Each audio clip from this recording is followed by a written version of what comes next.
Okay, so for our first video discussion of the semester, we were pretty much tasked with finding an informed consent form from a licensed counselor in our state.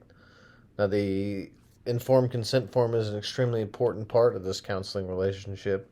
It informs the clients of their rights during the counseling relationship, and basically what they can expect um, through the counselor-client relationship that they're about to engage in. Now, being from North Carolina, not too terribly far from Lynchburg, I was quickly able to find many examples to choose from. But the one I decided on was from a Lifescapes Counseling Associates in Apex, North Carolina. And this consent form was specifically geared towards distance counseling service, which I thought was kind of appropriate, seeing as how distance counseling is a very rapidly growing field. And it just kind of seemed appropriate for this distance learning counselor course. Um, and to reiterate that this is kind of a growing field, I researched the article Cyber Counseling, Is It Really New? Where the authors Zindani and Usop pretty much lay out that the use of computers for the counseling service has existed for many, many years. They state that the history begins with an introduction to the use of computers in counseling services as early as the 1960s. Now, Lifescape offers these counseling services, like I said, through distance means, mainly through chat, online video, email, and over the telephone, and through Skype.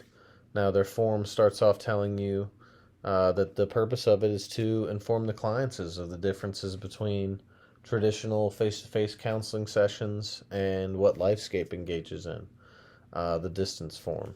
And the form is broken up into five pretty easy to understand sections. First being privacy and confidentiality.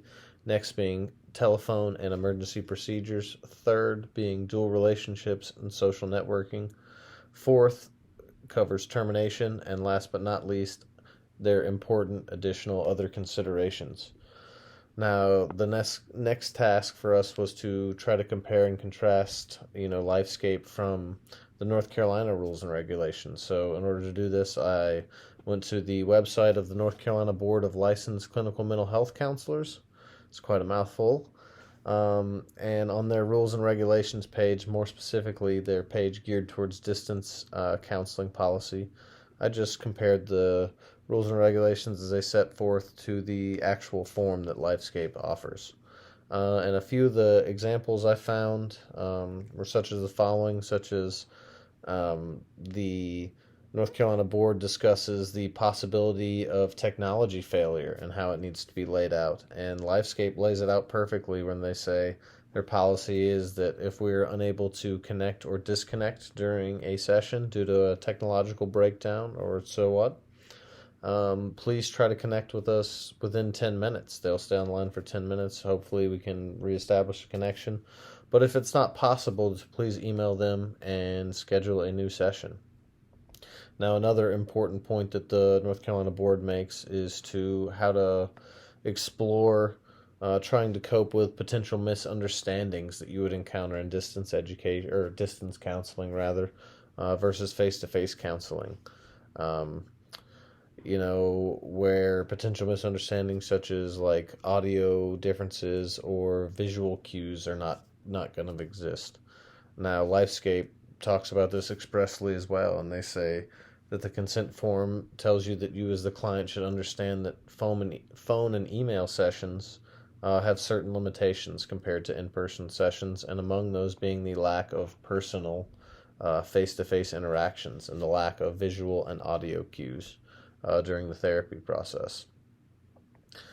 Another example from the North Carolina Board is it states that it's necessary for counselors to use, distance counselors, more so to use encrypted technology.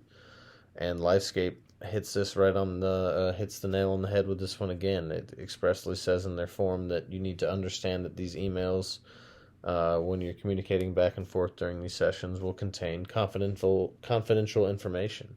And that you need to send them using encryption if all possible. Now, using all the examples I stated above and many, many more that I did not have time to get into, I believe that Lifescape does a pretty great job of laying out its clients' rights and expectations for their counseling relationship. And I think it does so with in accordance to the North Carolina Board of Licensed Clinical Mental Health Counselors rules and regulations as well. I think they do a pretty good job.